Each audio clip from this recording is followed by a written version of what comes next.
Smart English with Amila Sir.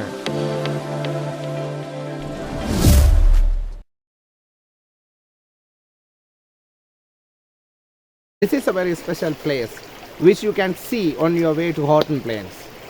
This is called Oyer Stream, right? So this is a very beautiful place you can see. And now I'm going to tell you why I am here. I'm here to teach you a very important lesson. This is my third video. So what I'm going to do, I'm going to teach you the B words of the language.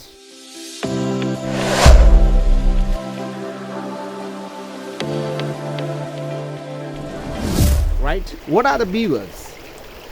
B verbs කියන පද වර්ගය. අද අපි කතා කරනවා අපේ වැකි වලට කොහොමද යොදාගන්නේ කියලා. ඉංග්‍රීසි භාෂාවේ වැකි විශාල සංඛ්‍යාවක්. අපේ භාවිතේ නිතරම අපි දකින වැකි විශාල සංඛ්‍යාවක් ගොඩනගන මූලික පද වර්ගයක්. This lesson can be classified into three areas: the present form, the past form, and the future form. Here in this video, I'm going to teach you only the present form. Am, is, are. Present form එකේ තියෙන පද තුන. වර්තමාන අවස්ථාවේ තියෙන පද තුන. මේ අපේ වැකි වලට ඊටාම පහසුවෙන් යොදාගන්නේ කොහොමද කියන එක මම මේ වීඩියෝ එකෙන් ඔයගලන්ට උගන්වනවා. අපි am කියන පදේ ගත්තොත් ඒක I කියන කර්තෘට පමණයි යොදාගන්නේ. අපි ඊළඟට ගියොත් is වලට he, she, it සමග ඕනෑම ඒකවචන නාම පදයක් සමග අපි මේ පදේ යොදා ගන්නවා. ඊළඟට අපි are කියන පදයට ගියොත් we, you, they සහ ඕනම බහුවචනයක්. children, students, parents, people වැනි ඕනෑම plural noun එකක් එක්ක අපිට are කියන එක use කරන්න පුළුවන්. So how can we use these verbs in our sentences? Now look at this example. I am a doctor. මම වෛද්‍යවරයෙක්. a doctor කියලා යෙදුවේ වෛද්‍යවරයෙක් කියලා සිංහල වල තියෙන නිසා. මේ වාක්‍යයේ තියෙන අන්තිම පදය I am a doctor. Doctor means a person. පුද්ගලයෙක්. එතකොට අපිට මේ am නිසා පද වලින් පුළුවන් පුද්ගලයින් මූලික කරගෙන වැකි හදන්න. She is a nurse. ඇය හෙදියක්.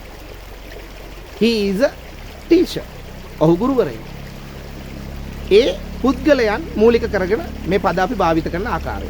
අපි ආවලටත් ගිහිල්ලා බැලුවොත් they are friends. ඔවුන් යහළුවා. මම හිතනවා ඔබට ඉතා පැහැදිලි කියලා. පුද්ගල නාම අපට යොදා ගන්න පුළුවන් මුල් අවස්ථාවේ. අපි ඊළඟට යනවා adjectives. අපි ඒකට කියනවා නාම විශේෂණ. ඉංග්‍රීසි භාෂාවේ තවත් විශේෂ අවස්ථාවක්. good, happy, beautiful, very පද hungry, sad මේවා අපි හඳුන්වන්නේ adjectives විදිහට නාම විශේෂණ. I am happy. මට සතුටුයි. She is hungry. ඇයට බඩගිනි. They are good. ඔවුන් හොඳයි. He is very clever. ඔහු ඉතා දක්ෂයි. Very clever. ඉතා දක්ෂයි. හරිම දක්ෂයි. සාමාන්‍ය සිංහලයේදී අපි කියනවා හරිම දක්ෂයි. He is very clever. So now you can understand the adjectives of the language. So what is the next? Places. ස්ථාන. I am in the class. මම ඉන්නේ පන්තියේ. I am in the office. මම ඉන්නේ කාර්යාලයේ. They are in the playground. ඔවුන් ඉන්නේ පිට්ටනියේ. ක්‍රීඩා පිටියේ. Right? She is in the library. ඇය සිටින්නේ පුස්තකාලයේ. So we can take the places with these verbs. මං හිතනවා ඔබට මේ අවස්ථා තුන ඉතා පැහැදිලි කියලා. Persons, adjectives නැත්නම් අපි කියනවා නාම විශේෂණ and places. මේකේ අපිට පාවිච්චි කරන්න පුළුවන් කැටි ක්‍රමයකුත් තියෙනවා. I am, I'm. She is, she's. He is, his. It is, its. They are there. And we are where. You are your. We can call them contracted forms. කෙටි කිරීම. කෙටි කිරීම. මේ පාඩමේ past and future forms දෙක ඔබට ඉදිරි video එකකදී මම උගන්වනවා. දැන් මේ උගන්වපු වීඩියෝ මේ පාඩම මේ වීඩියෝ එක තුල ඔබට පැහැදිලි කරපු මේ පාඩම ඔබ ප්‍රැක්ටිස් කරන්න. ඊටාම සරල වැකි ගොඩ නැගීමක් පහසුවෙන් කරගන්න පුළුවන් ඊටාම වැදගත් ප්‍රයෝජනවත් පාඩමක්. Right children? So this is Smart English Chat with Amila Sir and see you in my next video. Goodbye. Have a nice